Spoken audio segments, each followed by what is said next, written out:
Hi, welcome to A Home You Love, a interview series about how to create beautiful, functional, and peaceful spaces in your home as your family grows. I'm really excited today to have Sally Bennett joining us. She is the founder of Mirth Studios, and they make beautiful hand-painted wood tiles for residential and commercial spaces.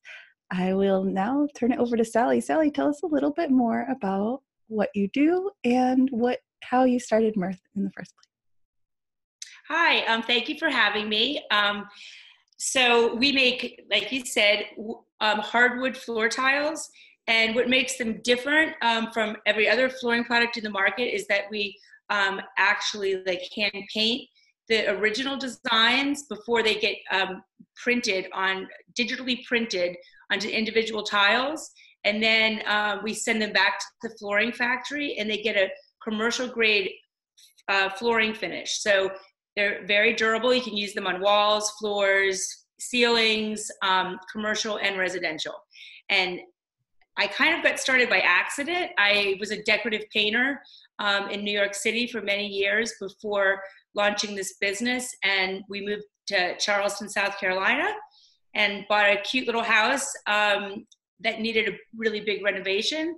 So I really wanted to bring in the hand-painted floors that I used to do for my customers in New York, but it's a very labor-intensive, back-breaking job, and I kind of was done with that by then. So I accidentally sort of invented this. I thought, well, if I could find a tile that I could paint on or print on and do the finish, that I could avoid all that, labor and cost, and but still get the look of a hand-painted wood floor. So I did it in my own house, and I thought, wow, this is a really good idea because nobody else is doing it.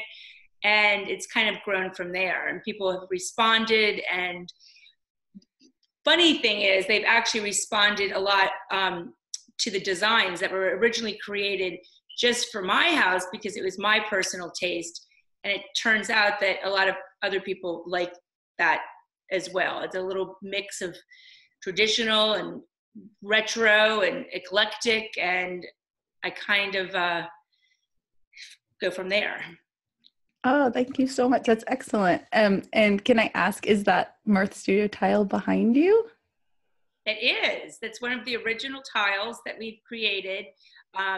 I wanted to have not only a foyer in my house, I wanted to sort of make a big statement when people walk in, but I also needed a backsplash. So I started looking around, and I actually thought about doing cement tiles because it wasn't a huge area. And I thought, well, maybe I'll do cement back there. And the funny part was I found a tile that I really liked, and then they added in the shipping, which was going to be overseas and so heavy that I was like, well, that just broke my budget. So I had to rethink the whole thing. So I came up with another pattern, and again, they're sealed with a really commercial grade finish, so they can be used for backsplashes as well. Oh, excellent. Awesome.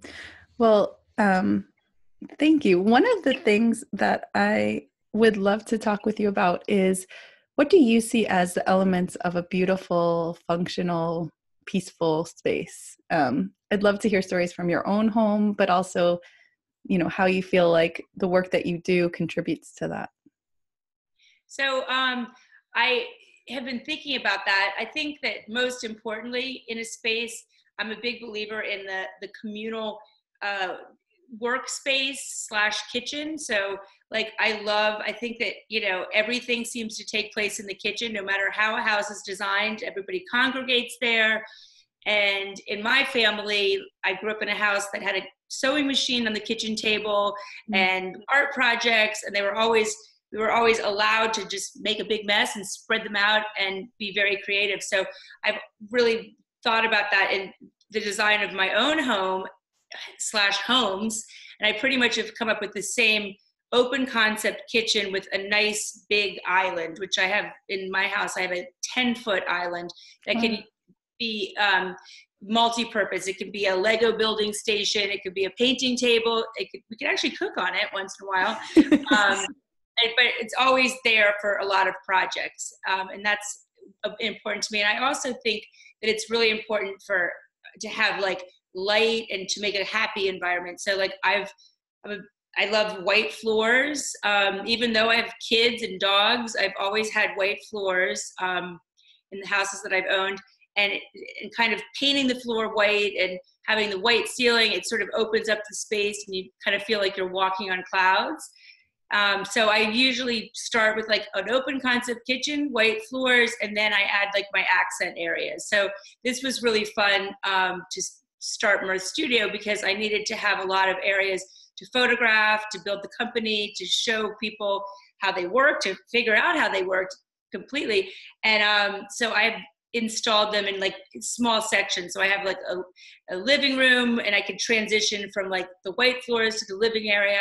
I have them in my den, in my bedroom, in my foyer. So it's kind of fun. And I don't know, I mean, some people may think that it's a little much since I have different floors in every room, but I think it's fun because every room has a little bit of a different personality, but somehow it all kind of ties together. And I think that's important too when you're decorating your home. I was really worried when I was choosing design and pieces, thinking like, gosh, I like a lot of different styles. I like a lot of different things. I used to live in a mid-century modern, and I had a lot of great mid-century furniture. But I was sort of like wanting this house to be a little more traditional, a little more eclectic.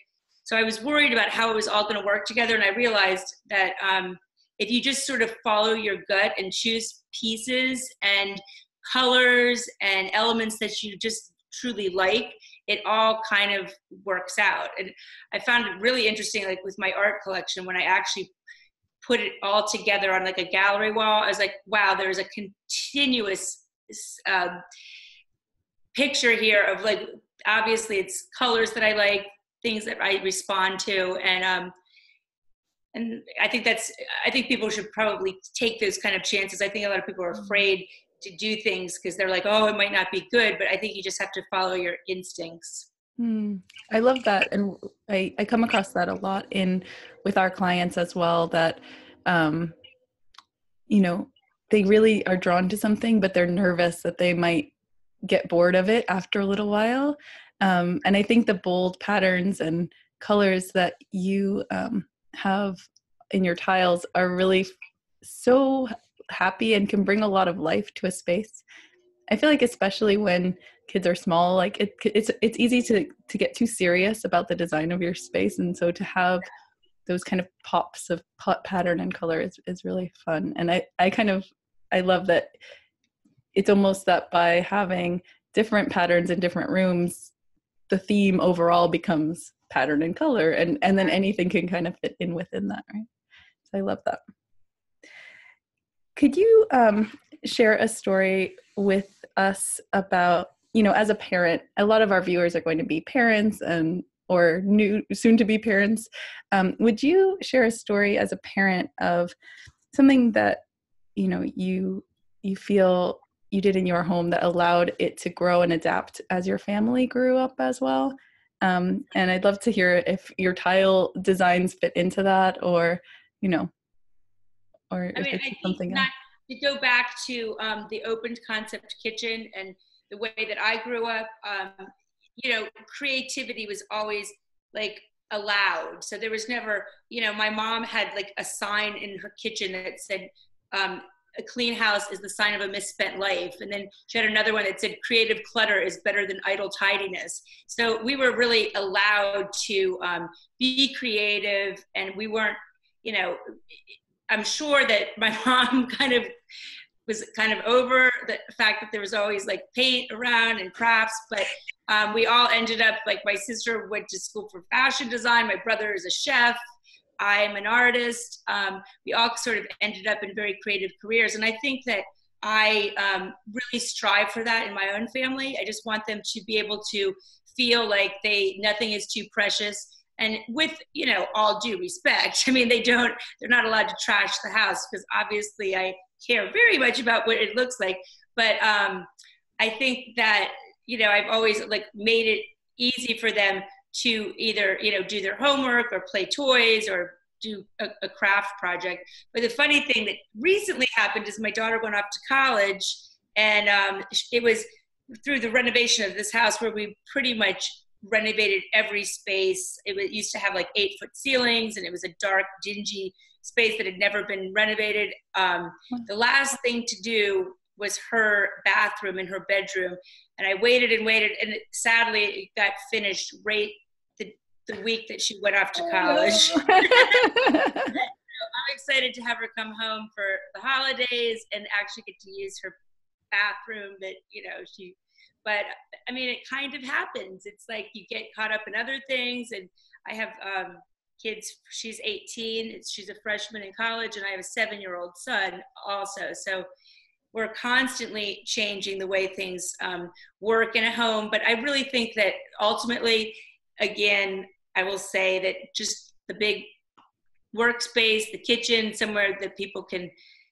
do their work and do their thing is probably what's kind of been driven our home. And I like it, especially with all the social media. You don't have kids like locked up in their bedroom. They sort of have to come down and engage. So. Oh, I love that. I love that. In our family, it's similar. We have 3 little ones, and, we ended up leaving almost half of our first floor as a giant playroom.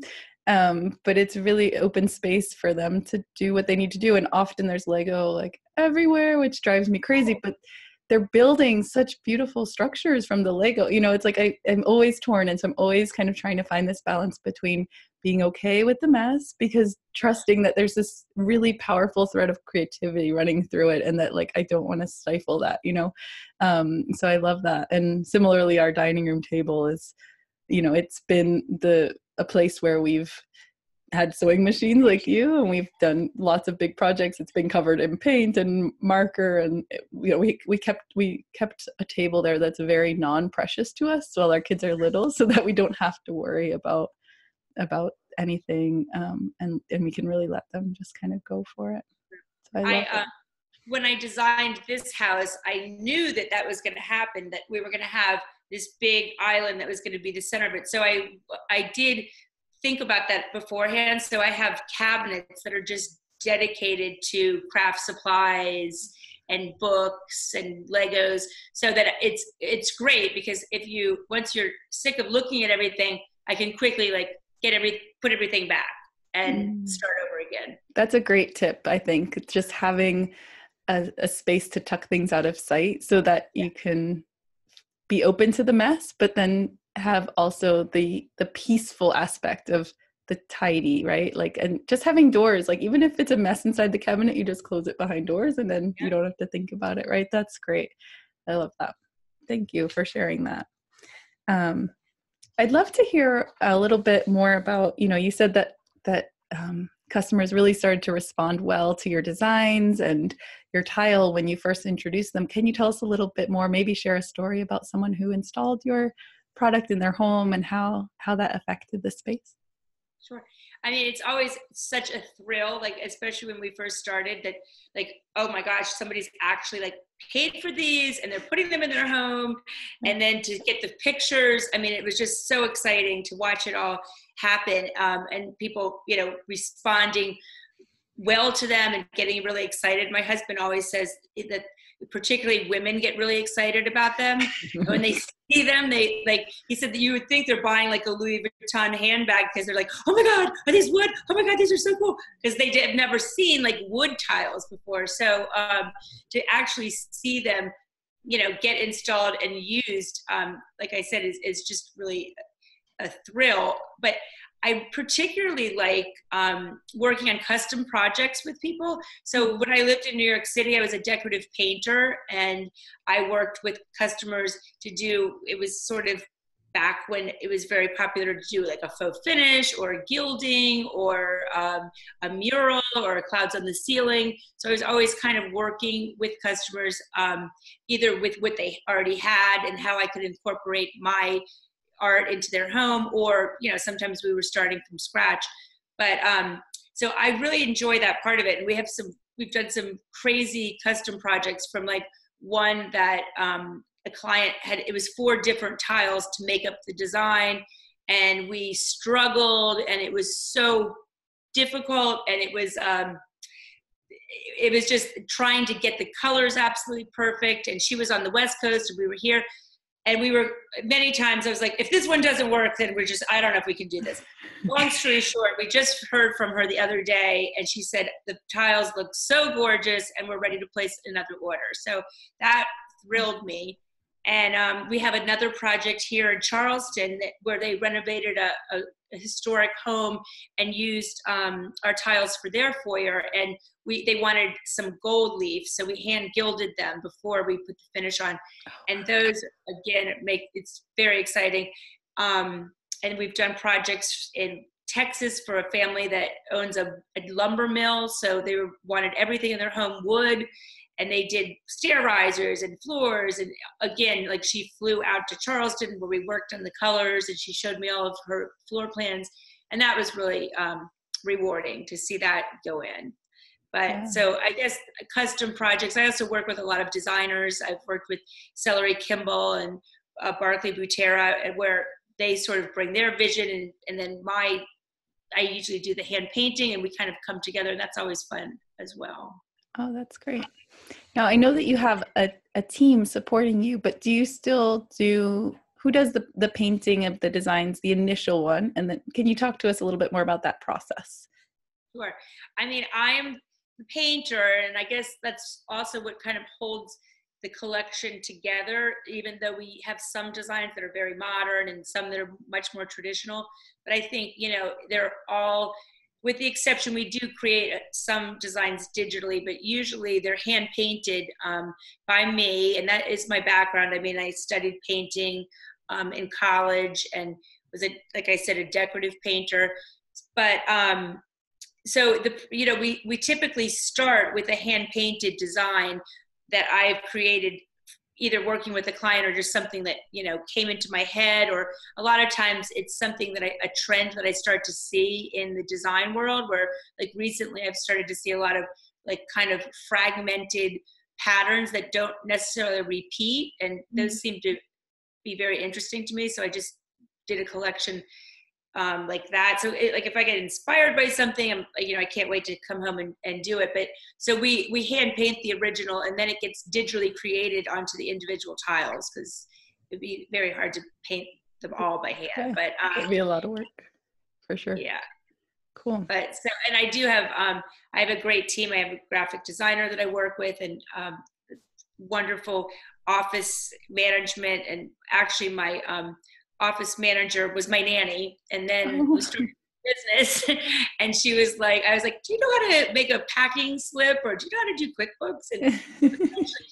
And she did everything so well that she basically runs the entire business part of Mirth Studios, so I can, have time to paint. It's so great to have a team that you can really depend on, isn't it? Yeah, I mean, I would be lost without them. Believe me. And I'm so grateful that they have stuck around through, we've been in business about 5 years now, and Crystal's been there from the beginning, and Rachel has come on board, and it doesn't look like anybody's leaving. That's great. They're all invested in the success as well. It's great. Exactly. Which is awesome. I mean, especially being a working mother, and my husband happens to work overseas, so I do a lot of this on my own, and I just wouldn't be able to do any of it without a great team. That's awesome. All right. Well, we have just a couple minutes left, so I have one last question for you, and it's something that you had shared with me previously about, the difference between a wood tile and a tile made of a harder kind of material like stone or porcelain or cement. Would you be able to speak to that a little bit? And what are the benefits of a wood tile? Oh, sure. That was something that was really important to me, that I lived in a house at one point that it was a rental, and it had beautiful, terracotta tiles, but I felt like it was, every time you drop a glass or a plate, and it was like, acoustically, you always felt like you were sort of in like a cold, hard space. So if that was really sort of the inspiration behind this whole business, is that I really wanted to have like the warmth that wood offers. So that's why I was leading towards painting the wood, which then became painting the tile. But I do think that having warm spaces in your home and things that are not, I love modernism, but I still think that, there has to be a way to incorporate comfort and warmth. And I think that, having like a wood tile as opposed to like a ceramic or a cement tile, for me, you get all of the great benefits of the cement, the beauty of it, the color, the pattern, but you don't have to have a cold hard surface in your home. And that's what I'm sort of banking on, that people might be also agree with. So they might, think about that when they're using our product. Yeah. I know for myself, we had a temporary house where we lived, and we moved up and our kids were small while we renovated our other apartment, and the floors were tile and they weren't used to it. And the amount of glasses that were broken during the 2 months that we lived up there, I mean, it just like skyrocketed. So especially when they're small, it's a much more forgiving surface. It's true. And like also I had just watching, my kids were very young when we were in that rental, and just watching like my little one learn how to walk and just constantly like you falling on that floor. I didn't want that. And you can sit down on a wood floor and it's nice and warm, and you can actually, our tiles can be used over radiant heat as well. So that adds an extra bonus there. Really great. That's really great. Okay, well, that's about the end of our time together. If there's anything else you'd like to share, please do. But I'll also like to invite all our viewers to check out the link below, and so that you can learn a little bit more about Mirth Studio. And Sally, was there anything else you'd like to share, or is that? I just thank you very much for having me today and allowing me to talk about our product in my home, and I really appreciate it. Oh, you're so welcome. It's been lovely having you. And to everyone out there watching, thank you for joining us on this episode of A Home You Love. And I look forward to seeing you on the next one. Have a great rest of your day.